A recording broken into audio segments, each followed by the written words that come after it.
In the annals of forgotten lore, scribes speak of dragons, of enchanted swords, and of kingdoms lost to time.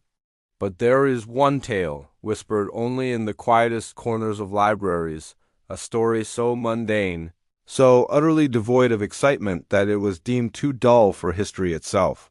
It is the legend of the most boring train in the world. Our story begins not in an age of steam and steel, but in a time of whispered prophecies and sprawling empires. In the heart of the vast flat plains of Monotonia, a kingdom renowned for its beige landscapes and its citizens' unparalleled love for waiting, a problem arose. The kingdom was long, very long, and travel from the capital, Sandnesburg, to the distant outpost of Tedium on the Hill was an arduous journey. The people, patient as they were, grew weary. The royal council, led by King Reginald the Repetitive, gathered.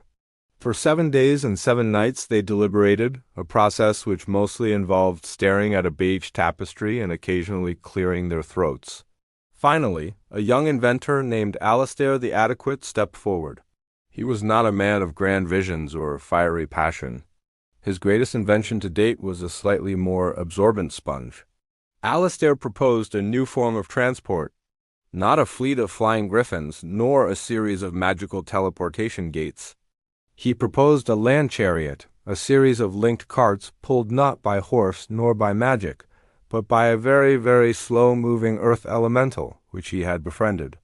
This elemental, whom he called Bartholomew, moved at a pace best described as geological. The king, intrigued by the sheer lack of ambition in the plan, approved it, and so the construction began. The train, christened the Great Monotonian Crawler, was a marvel of uninspired engineering. Each carriage was identical, painted in a shade of gray so neutral it was said to absorb enthusiasm. The seats were hewn from stone, perfectly ergonomic for sitting still and doing absolutely nothing for extended periods. There were windows, of course, but the glass was ever so slightly fogged, blurring the already featureless landscape into a vague brownish-green smear. The maiden voyage was announced. A public holiday was declared, though in Monotonia it was hard to tell the difference. Citizens gathered at the newly built Sandnesburg station, a structure of profound architectural blandness. There was no fanfare, no ribbon-cutting, just a polite, orderly queue. The journey began. The Great Monotonian Crawler pulled away from the station with a gentle, almost imperceptible lurch. Bartholomew the Earth Elemental moved with the unhurried grace of a continental plate. The speed was breathtakingly slow. A briskly walking tortoise could have overtaken them. A determined snail might have given them a run for their money.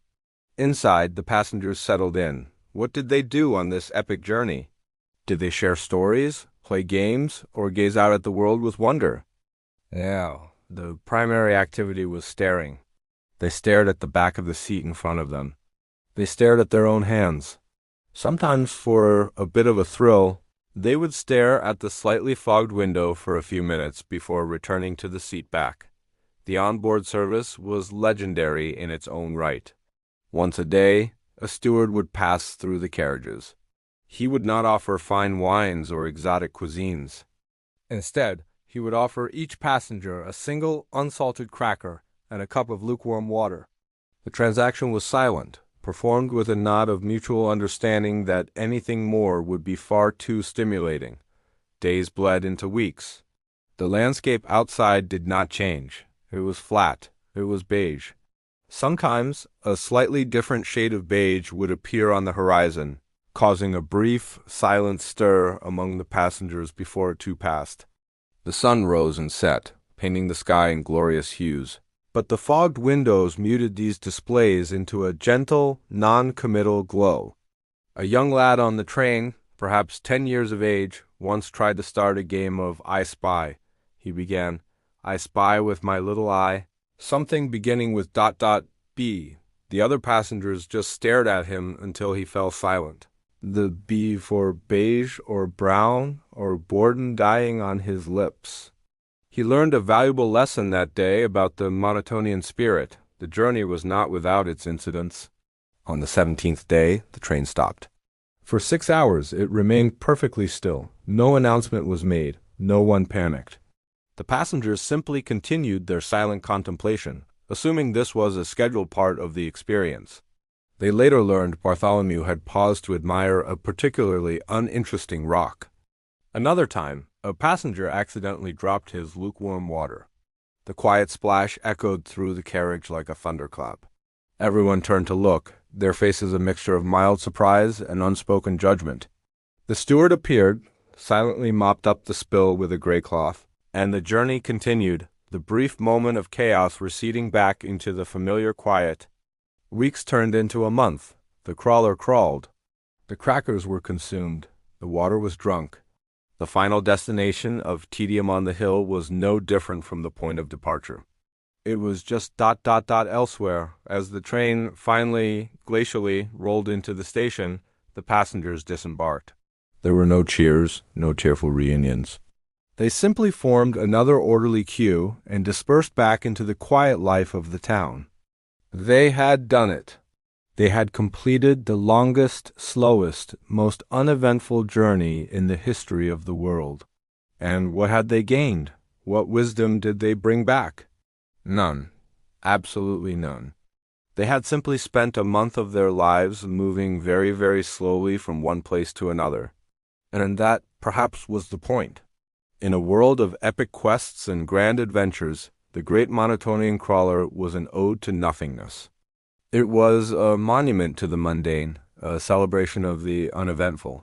It wasn't about the destination or even the journey.